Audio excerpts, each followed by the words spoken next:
Good morning, children. हरिओम. Welcome to morning international school. मैं शुभना वर्मा, आप सभी की हिंदी टीचर, आज की वीडियो में आपका स्वागत करती हूँ. तो प्यारे बच्चे कैसे हैं? उम्मीद करती हूँ आप सभी बहुत अच्छे से और सुरक्षित होंगे. तो बच्चों, हमने आपको एक चैप्टर सुनाया था, दिखाया था, जिसका नाम था गुब्बारे में चूहा. तो आज हम बच्चों इसी पाठ का बाकी का अभ्यास पूरा करेंगे. तो चलिए हम आज का टॉपिक अपना शुरू करते हैं, जिसमें हमारा पहला प्रश्न है, यानी कि प्रश्न नंबर 3. वाक्यों को 1, 2, 3 के क्रम में लगाइए.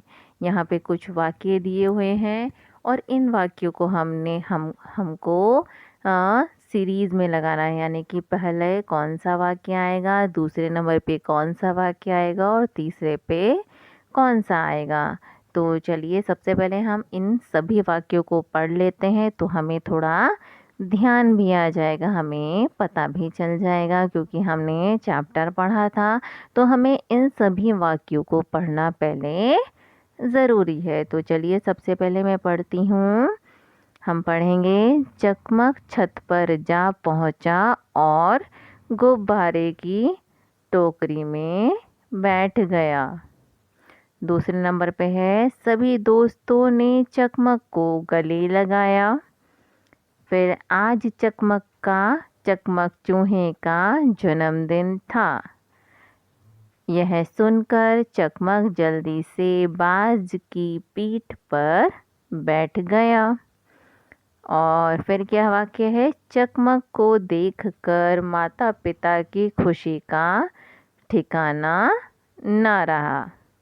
तो बच्चों सबसे पहले कौन सा, इसमें इन सब में से सबसे पहले कौन सा वाक्य आना चाहिए? हमने चैप्टर पढ़ा था, तो हमने क्या पढ़ा था पहले कि आज क्या है, चकमक चूहे का जन्मदिन था, है ना. तभी चकमक के फिर सारे दोस्त आए थे. फिर उन दोस्तों ने जो है केक और मोमबत्तियाँ मंगाई थी, है ना. और फिर चकमक के पिता एक गैस वाला गुब्बारा लेकर आए, है ना.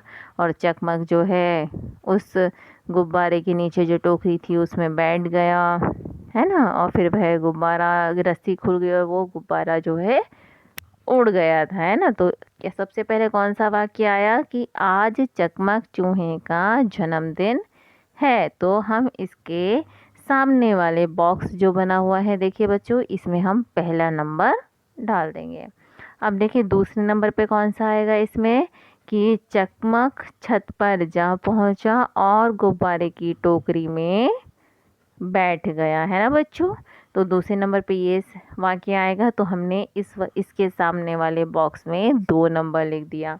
अब देखते हैं तीसरे नंबर पे कौन सा वाक्य आएगा कि यह सुनकर चकमक जल्दी से बाज की पीठ पर बैठ गया. यानी कि जब चकमक चूहा गुब्बारे की टोकरी में बैठ गया और वह उड़ने लगा, तब उसने बोला बचाओ बचाओ, है ना. तो फिर उसकी आवाज़ सुन के कौन आया था? बाज आया था, बिन्नू बाज. और बिन्नू बाज ने क्या बोला उसे कि चकमक तुम जल्दी से मेरी पीठ पर बैठ जाओ, मैं तुम्हें जल्दी से तुम्हारे माता पिता के पास, यानी कि धरती तक पहुंचा दूंगा, है ना बच्चों. सबको याद आ गया. और फिर चकमक को देखकर उसके माता पिता की खुशी का ठिकाना नहीं रहा और लास्ट में सभी दोस्तों ने चकमक को गले लगाया. तो इसी तरह से हमने ये वाक्य पूरा करेंगे. तो तीसरे नंबर पे क्या था कि यह सुनकर चकमक जल्दी से बाज की पीठ पर बैठ गया. फिर क्या हुआ कि चकमक को देखकर, जब वो वापस आ गया था, तो चकमक को देखकर माता पिता की खुशी का ठिकाना ना रहा. और उसके बाद में सबसे लास्ट, यानी कि 5th नंबर पे कौन सा आएगा कि सभी दोस्तों ने चकमक को गले लगाया.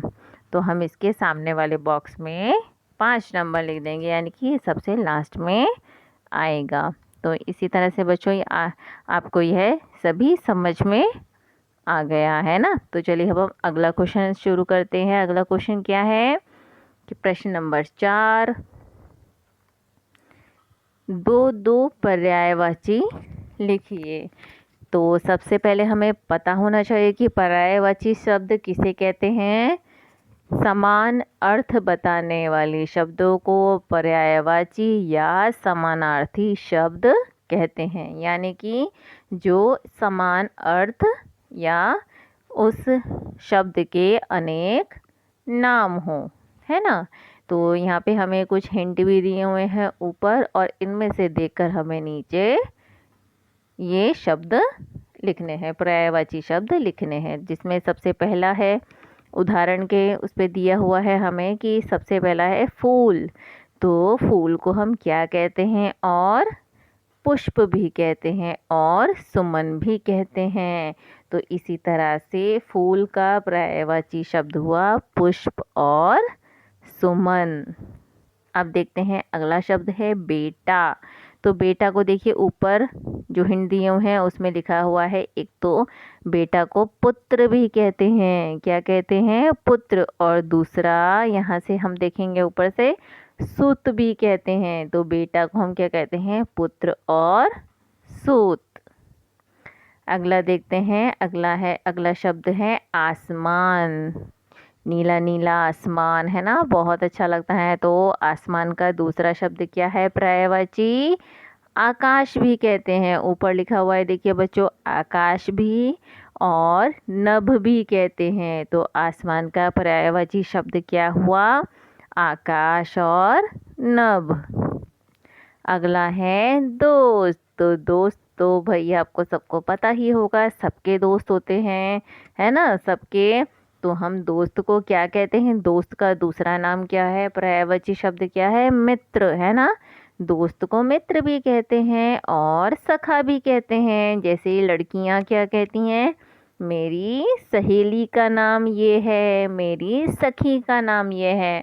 और जो लड़के होते हैं वो क्या कहते हैं, ये मेरा मित्र है, यानी कि दोस्त है या सखा है। तो दोस्त का पर्यायवाची शब्द क्या होता है बच्चों, मित्र और सखा। तो इसी तरह से ये हमारे पर्यायवाची शब्द भी पूरे हो गए। अब हम अगले प्रश्न की ओर बढ़ते हैं, और अगला प्रश्न है हमारा, शब्दों के बहुवचन लिखिए। यहाँ पे हमें शब्द लिखे हुए हैं, एक वचन दिए हुए हैं, और हमें इनका बहुवचन बनाना है। तो पहला शब्द है चूहा। तो यानी कि ये एक चूहा है, और हम इसका अगर बहुत सारे चूहे, बहुत सारा बनाना होगा, बहुवचन बनाने होंगे, तो हम क्या बनाएंगे, चूहा का चूहे। चूहा का बहुवचन क्या हो गया, चूहे। ऐसे अगला शब्द है मुर्गा। तो मुर्गा का हो जाएगा मुर्गे। गुब्बारा, गुब्बारे। कमरा, कमरे। इधर देखते हैं मोमबत्ती, मोमबत्तियाँ। टोकरी, टोकरियाँ। गिलहरी, गिलहरियाँ। बिल्ली, बिल्लियाँ। तो इसी तरह से बच्चों यह शब्दों के बहुवचन रूप हो गए। तो चलिए अब हम अगला क्वेश्चन पढ़ते हैं। अगला क्वेश्चन है प्रश्न नंबर 6, जो कि है, क्रिया शब्दों को पहचान कर उनके नीचे रेखा खींचिए। तो सबसे पहले हम जान लेते हैं कि क्रिया शब्द क्या कहते हैं।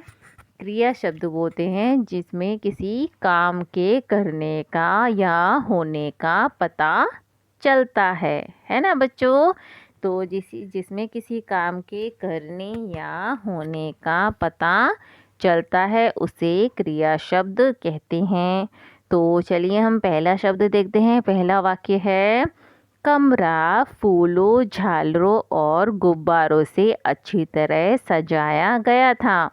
तो क्या किया गया था, सजाया गया था। तो यहाँ पे क्रिया क्या हुई, सजाने की क्रिया हुई, सजाने का काम हुआ, यानी कि क्रिया हुई। तो हम इसके नीचे अंडरलाइन कर देंगे, नीचे हमने रेखा खींच दी। अगला देखते हैं वाक्य, पूरे घर में चहल पहल मची थी। तो क्या मची थी, चहल पहल मची थी, तो चहल पहल के नीचे हम रेखा खींच देंगे। अगला है चकमक गुब्बारे की टोकरी में बैठ गया। तो इसमें क्या काम हो रहा है? बैठने का काम हो रहा है ना? तो हम लिखेंगे टोकरी में बैठ गया। अगला है यह देखकर सभी घबरा गए। तो क्या करने की क्या काम हो रहा है इसमें? घबराने का काम। घबरा गए, तो क्रिया शब्द कौन सा हुआ? घबरा गए। तो बच्चों इसी तरह से हमें इनके नीचे अंडरलाइन यानी कि रेखा खींचनी है। चलिए अब हम अगला प्रश्न की ओर बढ़ते हैं। अगला प्रश्न है प्रश्न नंबर 7। श्रुतलेख लिखिए। तो बच्चों श्रुतलेख क्या होता है? श्रुत का मतलब होता है सुनना और लेख का मतलब होता है लिखना, यानी कि सुनो और लिखो। इन शब्दों को आपको अच्छी तरह सुनना है, पढ़ना है और फिर लिखना है। तो सबसे पहला शब्द क्या है? खरगोश। खरगोश। मोमबत्तियाँ। मोमबत्तियाँ। जन्मदिन। मोमबत्ती। इंतज़ार। धन्यवाद। तो इन शब्दों को बच्चों आप अपनी टेक्स्ट बुक में 2-2, 3-3 बार लिख के देखेंगे अच्छी तरह से। कोई भी मात्रा का मिस्टेक, गलती नहीं होनी चाहिए। इसमें मात्रा का बहुत ध्यान रखना होता है, तभी हम इसमें अच्छे से सही से लिख पाते हैं। तो आई होप आपको यह आज का वीडियो बहुत अच्छे से समझ में आ गया होगा। सभी बच्चे इसको अपनी हिंदी टेक्स्ट बुक में करेंगे और श्रुतलेख अपनी कॉपी में करेंगे। प्रश्न नंबर 3 भी अपनी टेस्ट को अपनी नोटबुक में करेंगे। तो इसी के साथ हम आज का टॉपिक अपना ख़त्म करते हैं। तो सभी बच्चों को bye bye, have a nice day.